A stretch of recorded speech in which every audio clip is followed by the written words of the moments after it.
दोस्तों आज 1 सितंबर 2020 मंगलवार का दिन हो चुका है। तो आइए फटाफट से बात कर लेते हैं आज के ताज़ा खबरों की और आज के बड़े खबरों की। दोस्तों जैसा कि आप जानते हैं कि आज से नए महीने की शुरुआत हो रही है और जब भी नए महीने की शुरुआत होती है तो हमारे भारत में बहुत सारे बड़े बदलाव होते हैं, कई सारे नए नियम लागू होते हैं। तो हर महीने की तरह इस महीने भी हमारे भारत में लगभग 9 बड़े बदलाव होने वाले हैं, यानी कि 9 नियम लागू होने वाले हैं। तो अभी हम आपको इसके बारे में पूरी रिपोर्ट बताएंगे। दोस्तों इन नए नियमों से देश के सभी नागरिकों पर सीधे असर पड़ सकता है, तो इसीलिए इन नियमों के बारे में, इन बदलाव के बारे में जरूर जान लीजिए। आज की बड़ी खबरों में जियो की तरफ से भी एक बड़ी खबर आई है। जियो की तरफ से एक बार फिर से एक नए ऑफर के तहत आपको बिल्कुल फ्री में 1 महीने के लिए इंटरनेट की सर्विस दी जाएगी। तो ये कौन सा ऑफर है, अभी हम आपको इसके बारे में पूरी रिपोर्ट बताएंगे। दोस्तों इसके अलावा आज की बड़ी खबरों में जो भी लोग मोबाइल फोन चलाते हैं उन सभी लोगों के लिए सीधे पुलिस विभाग की तरफ से बड़ी चेतावनी जारी की गई है। इसीलिए इस चेतावनी के बारे में सभी मोबाइल फोन चलाने वालों को जरूर पता होना चाहिए, क्योंकि ये चेतावनी सीधे पुलिस विभाग की है। तो अभी हम आपको इसके बारे में भी बताएंगे। साथ ही में आपको बता दें कि इस सितंबर के महीने में एक बार फिर से 3 दिन का लॉकडाउन लगाया जाएगा, यानी कि सख्त लॉकडाउन। तो अभी हम आपको इसके बारे में भी बताएंगे। साथ ही में एक नए स्मार्टफोन की खबर आई है जो कि 2 GB रैम और 32 GB के इंटरनल स्टोरेज के साथ आ रहा है। तो आप इस फोन को मात्र 667 रुपए देकर अपने घर पर ला सकते हैं। जिन लोगों के पास फोन खरीदने के लिए ज्यादा पैसे नहीं है, तो ये खबर उन लोगों के लिए बेहद ही महत्वपूर्ण है। तो दोस्तों आज हम आपको अपनी इस वीडियो में इन्हीं सब महत्वपूर्ण खबरों के बारे में बताने वाले हैं। तो इसीलिए वीडियो को थोड़ा सा भी भगाए बिना ध्यान से आखिर तक देखें ताकि कोई भी जानकारी मिस ना हो। वीडियो में आगे जाने से पहले बस आपसे छोटी सी रिक्वेस्ट है कि आप इस वीडियो को लाइक कर दें, शेयर कर दें, क्योंकि आपका लाइक शेयर करना ही हमारी मेहनत का फल होता है। तो आइए बिना देर किए चलते हैं सीधे आज की पहली बड़ी खबर की तरफ। और आज की पहली बड़ी खबर में सबसे पहले आपके लिए पेश है चीनी बीमारी का बिल्कुल ताज़ा अपडेट अपने भारत की तरफ से। जैसा कि आप देख सकते हैं अपनी स्क्रीन पर PTRnews.com की तरफ से चीनी बीमारी का बिल्कुल ताज़ा अपडेट आपके सामने है। ताज़ा मिली जानकारी के मुताबिक एक बार फिर से हमारे भारत में 61,000 से ज्यादा नए मामले सामने आए हैं चीनी बीमारी के। इन नए मामलों के आने के बाद अब हमारे भारत में चीनी बीमारी के टोटल मरीजों की संख्या 36,81,073 हो गई है। आपको बता दें कि इन टोटल मरीजों में से 65,427 लोगों की जान जा चुकी है अब तक चीनी बीमारी से। आपको बता दें कि बीते रोज भी लगभग 24 घंटे में 800 से ज्यादा लोगों की जान गई है। लेकिन अच्छी बात ये रही कि बीते रोज लगभग 24 घंटे में 62,000 से ज्यादा लोग ठीक भी हुए हैं चीनी बीमारी से। ठीक होने वालों की टोटल संख्या 28,34,973 हो गई है। इसके अलावा अब जो लोग बचे हैं, जिन लोगों का अभी भी इलाज चल रहा है, तो उनकी संख्या अब हमारे भारत में 7,80,085 हो गई है। बात करेंगे आज के अगले बड़े खबर की, तो भारत के पूर्व राष्ट्रपति प्रणब मुखर्जी का हुआ निधन बीते रोज। केंद्र ने राष्ट्रपति के सम्मान में 7 दिन के राष्ट्रीय शोक की घोषणा की है। जी हाँ, भारत रत्न और देश के पूर्व राष्ट्रपति प्रणब मुखर्जी का 84 वर्ष की उम्र में बीते रोज सोमवार को निधन हो गया। वो लंबे समय से बीमार चल रहे थे। दिल्ली के आर्मी अस्पताल में उन्होंने अंतिम सांसें ली। केंद्र सरकार ने पूर्व राष्ट्रपति के सम्मान में 7 दिन के लिए राष्ट्रीय शोक की घोषणा की है। प्रधानमंत्री नरेंद्र मोदी ने प्रणब मुखर्जी के निधन पर ट्वीट के जरिए अपना दुख भी जाहिर किया है। पीएम मोदी ने अपने ट्वीट में लिखा है कि प्रणब मुखर्जी के निधन पर पूरा देश दुखी है। वो एक स्टेटसमैन थे जिन्होंने राजनीतिक क्षेत्र और सामाजिक क्षेत्र के हर तबके की सेवा की। आपको बता दें कि पीएम मोदी के अलावा भी देश के बड़े बड़े नेताओं ने भारत के पूर्व राष्ट्रपति प्रणब मुखर्जी को श्रद्धांजलि दी है। साथ ही में आपको बता दें कि सिर्फ नेता नहीं बल्कि बॉलीवुड की भी कई बड़ी हस्तियों ने भारत के पूर्व राष्ट्रपति प्रणब मुखर्जी के लिए अपना दुख जाहिर किया है। बात करेंगे आज के अगले बड़े खबर की, तो इंडोनेशिया में 100 डॉक्टर की चीनी बीमारी की वजह से गई जान 10 गुना ज्यादा खतरनाक मिली है एक और चीनी बीमारी की किस्म। जी हाँ, इंडोनेशिया में चीनी बीमारी का संक्रमण बहुत तेजी से फैल रहा है। आपको बता दें इंडोनेशिया देश के डॉक्टर और मेडिकल कर्मी इसके शिकार हो रहे हैं। ताज़ा जानकारी के मुताबिक अभी हाल ही में चीनी बीमारी की वजह से इंडोनेशिया में 100 डॉक्टरों की जान गई है। आपको बता दें एक और जानकारी बताई गई है कि इंडोनेशिया में चीनी बीमारी की एक नई किस्म पाई गई है जो कि अभी की चीनी बीमारी के कीटाणुओं से लगभग 10 गुना ज्यादा संक्रामक है। यानी कि जो अभी वाली चीनी बीमारी है उससे ये 10 गुना ज्यादा आप खतरनाक मान सकते हैं। ये एक चीनी बीमारी की नई किस्म है जो कि इंडोनेशिया में पाई गई है। ये खबर सुन के लगता है कि फिर से मुसीबत बढ़ने वाली है, क्योंकि अभी हाल ही में WHO की तरफ से, यानी कि विश्व स्वास्थ्य संगठन की तरफ से लोगों को चेतावनी दी गई थी कि लोग सभी सावधान रहें और तैयार रहें, क्योंकि आने वाली सर्दियों में चीनी बीमारी से जिन लोगों की जान जाने वाली है उनकी संख्या में काफी ज्यादा इजाफा होगा और अस्पताल में इतने ज्यादा लोग भर्ती हो जाएंगे कि शायद जगह भी नहीं रहेगी। तो इसीलिए चीनी बीमारी के जो भी नियम बनाए गए हैं उसका आप सही से पालन करें। बात करेंगे आज के अगले बड़े खबर की, तो अब सिर्फ 399 रुपए में मिलेगा जियो फाइबर का फायदा। 30 दिनों का फ्री ट्रायल भी मिलेगा। जी हाँ, रिलायंस जियो ने हर भारतीय घर को सशक्त बनाने के लिए अपने जियो फाइबर टैरिफ प्लान को नया रूप दिया है। दोस्तों जियो फाइबर एक ब्रॉडबैंड सेवा है, यानी इस सेवा के तहत आपके घर में इंटरनेट कनेक्शन आ जाता है। तो इसी जियो फाइबर के लिए एक नया प्लान आया है 399 रुपए का, यानी आपको हर महीने 399 रुपए देने होंगे। लेकिन इसमें इंटरनेट डाटा की कोई लिमिट नहीं होगी, आप चाहे जितना मर्जी उतना यूज करें और जो आपको स्पीड है वो भी 300 MBPS तक की मिलेगी, यानी कि फोन की इंटरनेट स्पीड से बहुत ज्यादा तेज। साथ ही में ये भी जानकारी आई है कि जो भी लोग इस प्लान को लेंगे तो उन लोगों को 30 दिनों का एक फ्री ट्रायल भी दिया जाएगा, यानी लगभग 1 महीने तक यूजर बिल्कुल फ्री में इंटरनेट का इस्तेमाल कर पाएंगे। आपको बता दें फ्री ट्रायल में एक सेट टॉप बॉक्स भी दिया जाएगा। इसके अलावा 10 पेड OTT एप्स का एक्सेस दिया जाएगा, यानी जैसे नेटफ्लिक्स है, Amazon प्राइम वीडियो है, हॉटस्टार है, इसके अलावा जियो सिनेमा है, साथ ही में G5 वगैरह है। तो इन सभी का सब्सक्रिप्शन आपको इन प्लान में इंक्लूड मिलेगा। इसके लिए आपको अलग से पैसे नहीं देने होंगे। ज्यादा जानकारी के लिए आप जियो के कस्टमर केयर में बात कर सकते हैं या उनकी वेबसाइट पर जा सकते हैं। बात करेंगे आज के अगले बड़े खबर की, तो बड़ी इकोनॉमी में भारत की GDP सबसे ज्यादा गिरी, एकमात्र चीन में पॉजिटिव ग्रोथ रेट। जी हाँ, भारत की अर्थव्यवस्था को लेकर ये एक बहुत बड़ी खबर आई है। ताजा जानकारी के मुताबिक पूरी दुनिया भर में चीनी बीमारी की वजह से, लॉकडाउन की वजह से सबसे ज्यादा हमारे देश में अर्थव्यवस्था की गिरावट आई है। ताजा जानकारी जैसा कि आप देख सकते हैं नवभारत टाइम्स की तरफ से कि अप्रैल से लेकर जून तक में, यानी कि 3 महीने में भारत में GDP में सबसे ज्यादा गिरावट दर्ज की गई है। ताजा जानकारी के मुताबिक भारत की GDP में 23.9% की गिरावट आई है। आपको बता दें इसके साथ हम दुनिया में नंबर 1 पर है GDP की गिरावट में, यानी कि अर्थव्यवस्था की गिरावट में। वहीं आपको बता दें इस लिस्ट में दूसरे नंबर पर इंग्लैंड का नंबर है, जहां की GDP की गिरावट 20.4% है। तीसरे नंबर पर फ्रांस देश का नाम आता है। इसके अलावा फिर इटली है, कनाडा है। आपको बता दें गिरावट की मार से इस बार अमेरिका भी नहीं बच पाया है। अमेरिका की GDP में भी 9.5% की गिरावट देखी गई है। लेकिन आपको बता दें इन सभी चीजों के बावजूद चाइना का ग्रोथ रेट है उसमें 3.2% का इजाफा देखा गया है, यानी कि सभी देश घाटे में चल रहे हैं लेकिन चाइना फायदे में चल रहा है। दोस्तों, अर्थव्यवस्था को लेकर आपको एक मोटी सी बात बताएं कि जिस भी देश की अर्थव्यवस्था जितनी ज्यादा कमजोर होती है तो वहाँ पर उतनी ज्यादा महंगाई धीरे धीरे बढ़ती जाती है। साथ ही में आपको बता दें कि न्यूज 18 की तरफ से एक ताजा रिपोर्ट आई है GDP की ग्रोथ को लेकर और घाटे को लेकर। जैसा कि आप देख सकते हैं कि कमाई से ज्यादा खर्च कर रही है सरकार, इसीलिए अंदाजे से ज्यादा घाटा लग रहा है। जी हाँ, ये भी खबर अर्थव्यवस्था से जुड़ी हुई है। ताजा जानकारी के मुताबिक ये बताया गया है कि शायद सरकार अपने कमाई से ज्यादा पैसे खर्च कर रही है, इसीलिए सरकार ने जो एक अंदाजा लगाया था कि चीनी बीमारी की वजह से इतना नुकसान हो जाएगा 1 साल में, तो उतना नुकसान लगभग 3 से 4 महीने में ही हो गया है। बात करेंगे आज के अगले बड़े खबर की, तो एलोन मस्क का नया प्लान, दिमाग को कंट्रोल करेगी चिप, ले सकेंगे अपनी याददाश्त का बैकअप। जी हाँ, आप अपनी याददाश्त का बैकअप ले सकते हैं। आपका दिमाग एक चिप से कंट्रोल किया जा सकता है, कई बीमारियां ठीक की जा सकती हैं। एक चिप आपके दिमाग को ऑपरेट कर सकती है। ये सब सुनने में आपको अजीब लग रहा होगा, लेकिन ये मुमकिन हो सकता है। ये किसी फिल्म का सीन नहीं, बल्कि एलन मस्क फ्यूचर में इसे हकीकत बनाने की कोशिश कर रहे हैं। एलन मस्क अमेरिका में रहने वाले वही एलन मस्क हैं जिनकी तरफ से एक और मिशन चल रहा है, जिसके तहत वो चाहते हैं कि लोग मंगल ग्रह पे भी रह सकें और बच सकें। तो दोस्तों, इनकी ही एक कंपनी है न्यूरालिंक के नाम से, जो कि पिछले कई सालों से इंसानी दिमाग को पढ़ने वाले चिप पर काम कर रही है। आपको बता दें अभी हाल ही में एक वीडियो के जरिए कंपनी ने सुअर के दिमाग में इस चिप को लगाकर प्रयोग किया है, और आपको बता दें ताजा जानकारी के मुताबिक प्रयोग सफल रहा है। जो वीडियो जारी किया गया है उसमें 3 तरह के सुअर दिखाए गए हैं। पहला ऐसा सुअर है जिसके दिमाग में किसी भी तरह का कोई चिप नहीं लगाया गया। दूसरा ऐसा सुअर है जिसके दिमाग में चिप लगाकर निकाल लिया गया था, और तीसरा ऐसा सुअर है जिसके दिमाग में चिप लगी हुई है। आपको बता दें आने वाले दिनों में इस तरह की चिप इंसानों के दिमाग में स्कल सर्जरी के जरिए लगाई जा सकती है। आपको बता दें जो वीडियो में दिखाया गया है कि जिस सुअर के दिमाग में वो चिप लगी हुई है, तो वो जो भी कुछ सोचता है तो वो एक सिग्नल के जरिए स्क्रीन पर दिखाई देता है। यहाँ तक कि वो खाने के लिए अपने मुंह को जब जमीन पर या खाने पर टच करता है तो उसका भी एक ग्राफ स्क्रीन पर दिखाई देता है। यानी सुअर जो भी सोच रहा है उसकी जानकारी स्क्रीन पर आ रही है एक कोड के जरिए। लेकिन आपको बता दें कुछ एक्सपर्ट है, उनका कहना ये है कि एलन मस्क की कंपनी दिमाग में चलने वाली चीजों की पढ़ाई तो कर सकती है, लेकिन इसको डीकोड करना मुश्किल होगा। दोस्तों, आपको बिल्कुल आसान सी भाषा में समझाएं कि हमारे शरीर में जो भी गतिविधियां होती हैं, चाहे हम खाना खाते हैं, चाहे कोई कांटा चुभता है, तो इसकी जानकारी सीधे हमारे दिमाग को जाती है। हमारा दिमाग हमारे पूरे शरीर को ऑपरेट करता है और इसके लिए सिग्नल भेजता है। तो ये भी एक तरह की भाषा होती है, तो इसी भाषा को समझना होगा। इसके बाद फिर इंसानी दिमाग को आसानी से पढ़कर समझा जा सकेगा, और साथ ही में ये रिपोर्ट आई है कि इंसानी दिमाग का बैकअप भी लिया जा सकेगा। दोस्तों, हम आपको उस वीडियो का लिंक इसी वीडियो के नीचे डिस्क्रिप्शन में देंगे, जो कि न्यूरालिंक कंपनी की तरफ से जारी की गई है, जिसमें आप उन सुअरों को देख पाएंगे जिनके दिमाग में चिप लगाई गई है। जब वो कुछ सोचते हैं या खाने के लिए अपने मुंह को कहीं पर भी टच करते हैं तो उसका सिग्नल सीधे स्क्रीन पर दिखाई देता है। बात करेंगे आज के अगले बड़े खबर की, तो मोबाइल सिम अपडेट करने के नाम पर हो रही है ठगी, दिल्ली पुलिस ने किया है सावधान। जी हाँ, अगर आपको भी किसी ने फोन करके आपका पुराना 2G 3G मोबाइल सिम बदलकर 4G ई सिम देने का ऑफर दिया है तो आप सावधान हो जाइए, आपसे ठगी का प्रयास किया जा रहा है। दिल्ली पुलिस की साइबर क्राइम सेल ने लोगों को सावधान किया है कि आपके पास कोई भी इस तरह का फोन आता है जिसमें ये कहा जाता है कि आपका सिम अपडेट कर दिया जाएगा, तो आप उसकी जानकारी तुरंत cybercrime.gov.in पोर्टल पर जाकर दें। आपको बता दें अगर कोई भी व्यक्ति इस तरह के आए हुए फोन पर बात करता है या जासूसों के सवालों के जवाब देता है या उनकी तरफ से कोई मैसेज दिया जाता है और साथ ही में उसमें कोई लिंक है तो उस पर क्लिक कर देता है, या आपसे फोन करके ये कहा जाता है कि आपको कोई मैसेज भेजना है इस नंबर पर, तो इनमें से कोई भी काम अगर आप कर देते हैं तो आपका मोबाइल सिम हो सकता है कि उसी वक्त बंद हो जाए और उसका एक ई सिम वो जो जासूस है, वो जो हैकर है, वो निकाल ले। फिर आपके टोटल कॉल और जो आपके मैसेज हैं उस ई सिम पर जाने लगेंगे। इसका रिजल्ट ये होगा कि आपके सारे OTP उस वाले सिम पर जाएंगे और फिर उसके जरिए ट्रांजैक्शन करना, बैंक खाते को खाली करना बिल्कुल आसान हो जाएगा। तो इसीलिए अगर आपके पास कोई भी ऐसा कॉल आता है या कोई भी ऐसा मैसेज आता है या आपसे किसी भी तरह की डिटेल मांगी जाती है तो आप बिल्कुल भी ना दें। बचने का बस यही एक तरीका है। बात करेंगे आज के अगले बड़े खबर की, तो आज से लागू हो सकते हैं ये 9 तरह के नियम, भारत में हो सकते हैं ये बड़े बदलाव। आइए आपको एक एक करके बताएं। जी हाँ, जैसा कि हमने आपको वीडियो के शुरू में बताया था कि आज महीने की नई शुरुआत है, 1 तारीख है, तो आज के दिन से कई सारे बड़े बदलाव हो सकते हैं। तो जो पहला बदलाव होने वाला है वो है घरेलू गैस सिलेंडर को लेकर, कमर्शियल गैस सिलेंडर को लेकर आज 1 तारीख को गैस सिलेंडर के दाम में बदलाव हो सकता है। लेकिन आपको बता दें, एक अनुमान के मुताबिक ये बताया गया है कि पेट्रोल के दाम बढ़ने की वजह से गैस सिलेंडर के दाम इस वाले महीने में यानी कि सितंबर के महीने में महंगे हो सकते हैं। जो दूसरा बदलाव होने वाला है वो है लोन की EMI को लेकर। आपको बता दें, चीनी बीमारी की वजह से सरकार ने इस बात की छूट दी थी कि जिन भी लोगों ने कोई भी चीज इंस्टॉलमेंट पे ले रखी है या लोन ले रखा है तो उसका जो इंस्टॉलमेंट जाता है तो वो 31 अगस्त तक अगर कोई नहीं भरेगा तो बैंक वाले उसको विवश नहीं करेंगे, उसको परेशान नहीं करेंगे EMI भरने के लिए, क्योंकि चीनी बीमारी की वजह से, लॉकडाउन की वजह से बहुत सारे लोगों का काम ठप हो गया था। तो लगभग 6 महीने ये सुविधा दी गई, लेकिन आज 1 सितंबर 2020 से अब ये सुविधा खत्म हो रही है। अब लोगों को अपनी EMI पहले की तरह टाइम पर हर महीने चुकानी होगी। जिन भी लोगों ने किसी भी तरह का लोन ले रखा है या गाड़ी घर वगैरह इंस्टॉलमेंट पर ले रखी है। वहीं जो तीसरा बदलाव होगा वो है GST को लेकर। जो भी लोग GST का भुगतान करते हैं तो वो लोग अगर अब GST को देने में देरी करेंगे तो अब उन लोगों पर जुर्माना लगाया जाएगा। तो जो भी लोग GST भरते हैं तो वो लोग अपने सलाहकार से, अपने CA से बात कर लें इस बारे में। ये नियम भी 1 सितंबर से लागू होने वाला है। वहीं जो चौथा बड़ा बदलाव है वो है हवाई सफर को लेकर। ताज़ा जानकारी के मुताबिक 1 सितंबर से घरेलू और अंतर्राष्ट्रीय यात्रियों से विमान सुरक्षा शुल्क वसूला जाएगा। तो दोस्तों, इसी शुल्क की वजह से जो शुल्क पहले 150 रुपए देना पड़ता था अब वो 160 रुपए हो जाएगा। वहीं जो अगला नियम लागू होगा वो है किसान क्रेडिट कार्ड को लेकर। ताज़ा जानकारी के मुताबिक किसान क्रेडिट कार्ड धारकों को बैंक से लिए गए लोन को 31 अगस्त 2020 तक लौटाना था। तो अब जो लोग लोन को नहीं लौटा पाए हैं तो उन्हें 4 की जगह 7% का ब्याज देना होगा। ज्यादा जानकारी के लिए बैंक में संपर्क किया जा सकता है। वहीं जो अगला बड़ा बदलाव होगा वो है HDFC के क्रेडिट कार्ड को लेकर। जिन भी लोगों के पास HDFC का क्रेडिट कार्ड है और उन लोगों की जो पेमेंट है वो लेट हो जाती है, तो आपको बता दें अब जो पेमेंट फीस है यानी जो लेट फीस लगती है अब वो पहले से ज्यादा लगेगी। ज्यादा जानकारी के लिए आप अपने बैंक से बात कर सकते हैं। वहीं जो अगला बदलाव होगा वो है अनलॉक 4 को लेकर। आज 1 सितंबर 2020 से पूरे देश में अनलॉक 4 लागू हो रहा है। अनलॉक 4 के क्या नियम है, क्या चीजें खुलेंगी, क्या चीजें बंद रहेंगी, इसके बारे में हमने आपको पहले ही बता दिया है। अगर आप नहीं जानते हैं तो इसके लिए हम आपको इसी वीडियो के नीचे डिस्क्रिप्शन में एक लिंक दे देंगे, आप उस पर क्लिक करके जान पाएंगे। साथ ही में आपको एक और बड़े बदलाव के बारे में बता दें कि इंडिगो, जो कि एक बजट एयरलाइन कंपनी है, वो आज 1 सितंबर 2020 से अपनी कई उड़ानें शुरू करने वाली है। ज्यादा जानकारी के लिए आप इंडिगो की साइट पर जा सकते हैं। साथ ही में जो अगला बदलाव होगा वो है महाराष्ट्र में प्रॉपर्टी खरीदने को लेकर। महाराष्ट्र में प्रॉपर्टी खरीदने पर पहले रजिस्ट्रेशन के वक्त लगभग 5% का स्टैंप ड्यूटी शुल्क देना होता था, जिसे घटाकर मात्र 2% कर दिया गया है। तो अब महाराष्ट्र में घर, जमीन, मकान, दुकान लेना काफी सस्ता हो जाएगा। तो आज 1 सितंबर से इतने बदलाव होने वाले हैं। बात करेंगे आज के अगले बड़े खबर की, तो नोएडा में बढ़ाई गई धारा 144। आइए बताएं इसके बारे में। जी हाँ, उत्तर प्रदेश के नोएडा में भी अनलॉक 4 की गाइडलाइन जारी कर दी गई है। नोएडा पुलिस और प्रशासन ने यहाँ धारा 144 बढ़ा दी है। जिले में 30 सितंबर 2020 तक धारा 144 लागू रहेगी। धारा 144 लागू होने की वजह से 4 या 5 से ज्यादा लोग एक जगह पर इकट्ठा नहीं हो पाएंगे। बाकी लगभग सारे नियम नोएडा में भी वही रहेंगे जो कि केंद्र सरकार की तरफ से अनलॉक 4 के तहत जारी किए गए हैं। बात करेंगे आज के अगले बड़े खबर की, तो JEE और नीट एग्जाम सेंटर पर जाने के लिए मिलेगी फ्री सुविधा, करना होगा ये काम। जी हाँ, अगर आपको पता नहीं है तो हम आपको बता दें कि आज से JEE की परीक्षा शुरू हो रही है, जो कि 6 सितंबर तक चलेगी। वहीं आपको बता दें नीट का जो एग्जाम है वो 13 सितंबर से होगा। आपको बता दें इसके लिए NTA यानी कि नेशनल टेस्टिंग एजेंसी ने सभी राज्यों को इस बात के निर्देश दिए हैं कि सभी छात्र अपने परीक्षा सेंटर बिल्कुल आसानी से पहुंच सके, इसके लिए अच्छी से अच्छी व्यवस्था की जाए। तो आपको बता दें इसी कड़ी में मध्य प्रदेश की सरकार ने ऐसे छात्रों के लिए सफर को मुफ्त कर दिया है जो भी लोग अपने एग्जाम के लिए अपने परीक्षा केंद्र पर जाना चाहते हैं। तो जो भी छात्र इस ऑफर का फायदा उठाना चाहते हैं तो उन लोगों को कॉल करना होगा 181 पर और वहाँ पे अपना रजिस्ट्रेशन करना होगा, या एक वेबसाइट है जिसका लिंक हम आपको इसी वीडियो के नीचे डिस्क्रिप्शन में देंगे। आप वहाँ पर जाकर भी अपना नाम दर्ज करवा सकते हैं। फिर उसके बाद छात्र अपने एग्जाम के लिए बिल्कुल फ्री में सफर करके जा पाएंगे। बात करेंगे आज के अगले बड़े खबर की, तो सैमसंग ने लॉन्च किया नया विंड फ्री AC। आइए बताएं शुरुआती कीमत। जी हाँ, सैमसंग की तरफ से हालात को देखते हुए एक बड़ा ही बेहतरीन AC पेश किया गया है, जिसकी शुरुआती कीमत 90,000 रुपए है। आपको बता दें ये AC ठंडी हवा देने के साथ साथ लोगों को प्रदूषण से भी बचाएगा, क्योंकि इसमें इस तरह के सिस्टम यूज किए गए हैं जिसके जरिए धूल मिट्टी को ये आसानी से रोक लेगा। इसके अलावा आपको बता दें कि ये एसी ठंडी हवा देने के साथ साथ बिल्कुल ताजी हवा देगा, यानी कि प्रदूषण फैलने नहीं देगा। साथ ही में आपको बता दें कि इस एसी में कई तरह के सेंसर भी लगाए गए हैं। आपको बता दें इसकी मदद से ये एसी जो है वो कई तरह के कीटाणु को, बैक्टीरिया को खत्म कर सकता है। आपको बता दें इसकी वजह से ना तो प्रदूषण आएगा और ना ही बैक्टीरिया का खतरा होगा, यानी कि कीटाणुओं का। साथ ही में आपको बता दें इसमें एक और सिस्टम है, वो है बदबू को दूर हटाने का। आपको बता दें घरों में कई बार पालतू जानवर की, सिगरेट की या बहुत सारी चीजों की बदबू आती रहती है, तो ये जो एसी है वो कई तरह की बदबू को, गंध को एब्जॉर्ब कर लेगा और हवा जो है वो बिल्कुल बदबू फ्री होगी, साफ होगी और शुद्ध होगी, ताज़ा रिपोर्ट के मुताबिक। ज्यादा जानकारी के लिए आप सैमसंग की वेबसाइट पर जा सकते हैं। बात करेंगे आज के अगले बड़े खबर की, तो पश्चिम बंगाल में कंटेनमेंट जोन में 30 सितंबर तक रहेगा लॉकडाउन। 8 सितंबर से शुरू हो जाएंगी मेट्रो सेवाएं। जी हां, पश्चिम बंगाल सरकार ने राज्य के कंटेनमेंट जोन में लॉकडाउन को 30 सितंबर 2020 तक के लिए बढ़ा दिया है। राज्य सरकार ने कहा है कि मेट्रो रेल सेवाएं 8 सितंबर 2020 से चरणबद्ध तरीके से धीरे धीरे शुरू की जाएंगी। इसके अलावा पूरे राज्य में 7 सितंबर को, 11 सितंबर को और 12 सितंबर को पूर्ण लॉकडाउन लागू रहेगा। बात करेंगे आज के अगले बड़े खबर की, तो देखें वीडियो। ये रोबोट चीनी बीमारी के मरीजों का रखता है ध्यान और करता है मनोरंजन। जी हाँ, किसी भी अस्पताल में पहले से ही बहुत ज्यादा भीड़ भाड़ का माहौल रहता है, लेकिन जब चीनी बीमारी फैल जाए वैसे ही भीड़ भाड़ वाले माहौल में, तो आप सोच सकते हैं कि कितनी ज्यादा बुरी हालत हो जाएगी। तो दोस्तों, डॉक्टरों के इसी खतरे को देखते हुए मैक्सिको शहर में, यानी कि दूसरे देश में, एक हॉस्पिटल में ऐसा रोबोट लगाया गया है जो कि लोगों का ध्यान रखता है और साथ ही में उनका मनोरंजन भी करता है। इस रोबोट की वजह से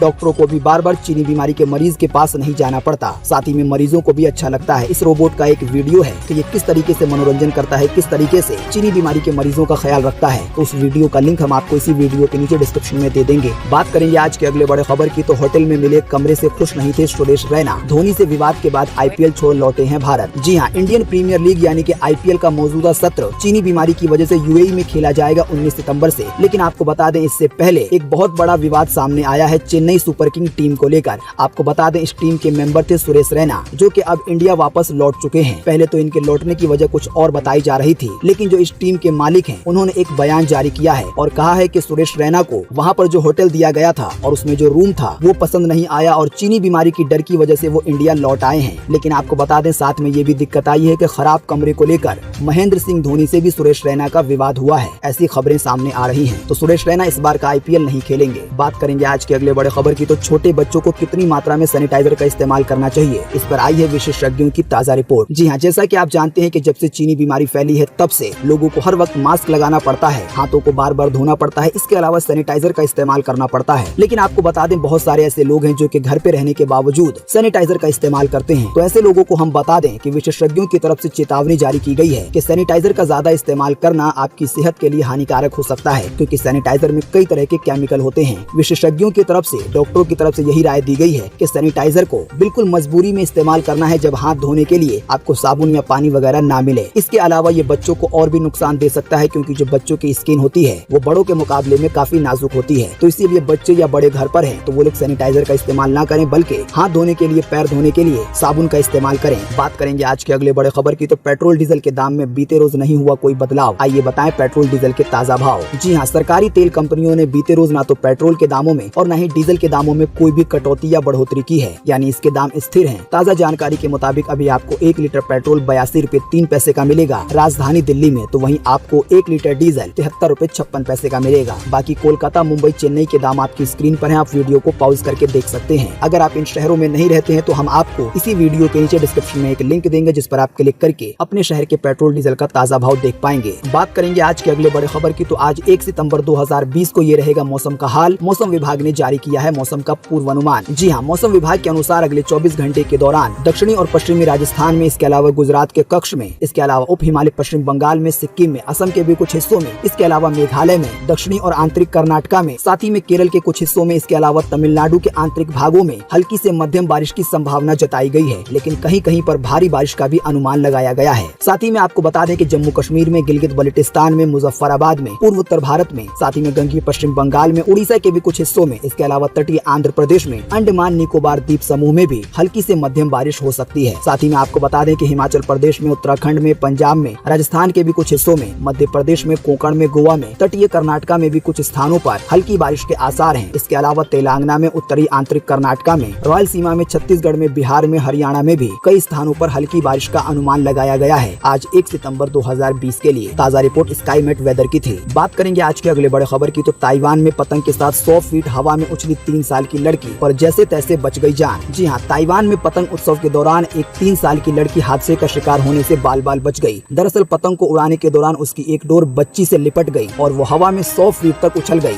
आपको बता दें, ताइवान में जो पतंग का उत्सव है वो यहाँ के पतंग उत्सव से बिल्कुल अलग है। ताइवान में जो पतंग दिखाए गए हैं वो पतंग बिल्कुल अलग तरीके के हैं। आपको बता दें, एक बड़ी सी पतंग थी जिसकी डोर से एक बच्ची फंस गई और आप सोच सकते हैं कि वो पतंग कितनी बड़ी होगी कि वो एक 3 साल की बच्ची को लेकर 100 फीट तक हवा में उड़ गई। इसका एक वीडियो सामने आ गया है जो कि सोशल मीडिया पर काफी ज्यादा वायरल हो रहा है। तो उस वीडियो का लिंक हम आपको इसी वीडियो के नीचे डिस्क्रिप्शन में दे देंगे, बाकी चीज आप वीडियो में जाकर देख सकते हैं। दोस्तों, अगली खबर के बारे में बताने से पहले आपके लिए एक बड़ा सर्वे और एक बड़ा सवाल। अगर आप इसमें हिस्सा लेंगे और इस सवाल का इस सर्वे का जवाब देंगे तो इससे बहुत कुछ पता चलेगा आने वाले फ्यूचर के लिए। अभी हमने आपको थोड़ी देर पहले एक चिप के बारे में बताया जो कि दिमाग को कंट्रोल कर सकेगी आने वाले दिनों में, जो कि एलन मस्क की कंपनी बना रही है। तो आप हमें इसी वीडियो के नीचे कमेंट बॉक्स में कमेंट करके बताएं कि आने वाले फ्यूचर में क्या ये संभव है कि इस तरह की चिप बनाई जाए जिससे इंसानों के दिमाग को कंट्रोल किया जा सके और मेमोरी की तरह उसका भी बैकअप लिया जा सके। तो फटाफट से अपना जवाब इसी वीडियो के नीचे कमेंट बॉक्स में लिखें कि इस मामले में आपको क्या लगता है, क्या इस तरह की चिप कभी भी पूरे सक्सेसफुल तरीके से बन सकती है या नहीं बन सकती। बात करेंगे आज के अगले बड़े खबर की तो 12वीं कक्षा रीवैल्यूएशन का रिजल्ट हुआ जारी सीबीएसई की तरफ से। जी हाँ, केंद्रीय माध्यमिक शिक्षा बोर्ड यानी कि सीबीएसई ने 12वीं कक्षा की कॉपियों के रीवैल्यूएशन और रीचेकिंग का रिजल्ट जारी कर दिया है। इसे सीबीएसई की आधिकारिक वेबसाइट cbseresult.nic.in पर जाकर देखा जा सकता है। बात करेंगे आज के अगले बड़े खबर की तो Xiaomi Redmi 9 की भारत में शुरू हुई बिक्री, कीमत है मात्र 8,999 रुपए। जी हाँ, जैसा कि आप जानते हैं कि Xiaomi हमेशा से ही जाना जाता है कि अच्छे फीचर देता है और फोन को बहुत सस्ते में लॉन्च करता है। तो Xiaomi का एक नया फोन है Redmi 9 जो कि अभी हाल ही में लॉन्च हुआ था और इसकी जो बिक्री है वो Amazon पर mi.com पर, इसके अलावा ऑफलाइन स्टोर पर शुरू हो गई है। फोन देखने में काफी शानदार है। पीछे आपको 3 कैमरे का सेटअप मिलेगा, लगभग iPhone 11 जैसा।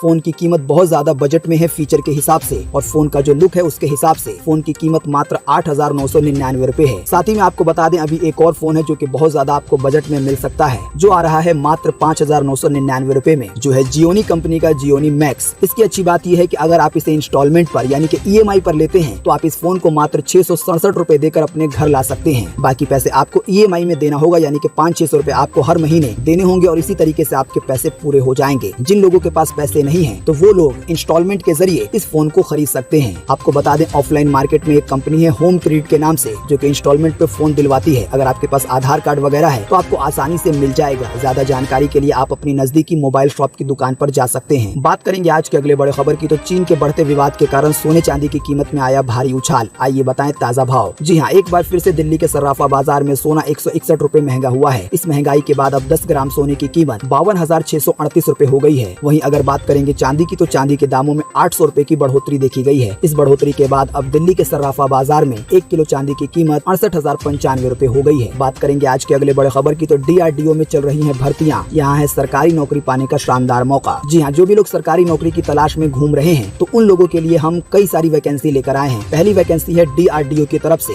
दूसरी वैकेंसी है इंडियन इंस्टीट्यूट ऑफ मैनेजमेंट की तरफ से, वहीं तीसरी वैकेंसी है बैंक की तरफ से, साथ ही में जो चौथी वैकेंसी है वो है नेशनल हाउसिंग बैंक की तरफ से। तो ये 4 तरह की वैकेंसी है। इसके लिए हम आपको इसी वीडियो के नीचे डिस्क्रिप्शन में एक लिंक देंगे जिस पर आप क्लिक करके इन वैकेंसी की अधिक जानकारी प्राप्त कर पाएंगे। अगर मैं एक एक करके बताऊंगा सबके बारे में तो वीडियो बहुत ज्यादा लंबा हो जाएगा। हम जो आपको लिंक देंगे आप उसके जरिए ये जान पाएंगे कि कैसे अप्लाई करना है, कहाँ से अप्लाई करना है, कौन लोग अप्लाई कर सकते हैं, क्या क्या क्वालिफिकेशन मांगी गई है, आप और भी बहुत कुछ जान पाएंगे। तो दोस्तों, आज 1 सितंबर 2020 की यही ताजा खबरें थी और महत्वपूर्ण खबरें थी। उम्मीद करते हैं इससे आपको काफी कुछ जानकारी मिली होगी। हम बस इसके बदले में आपसे इतना ही चाहते हैं कि आप इस वीडियो को लाइक कर दें, शेयर कर दें, क्योंकि आपका लाइक शेयर करना ही हमारी मेहनत का फल होता है। वीडियो देखने के लिए आपका बहुत बहुत धन्यवाद। Thanks for watching.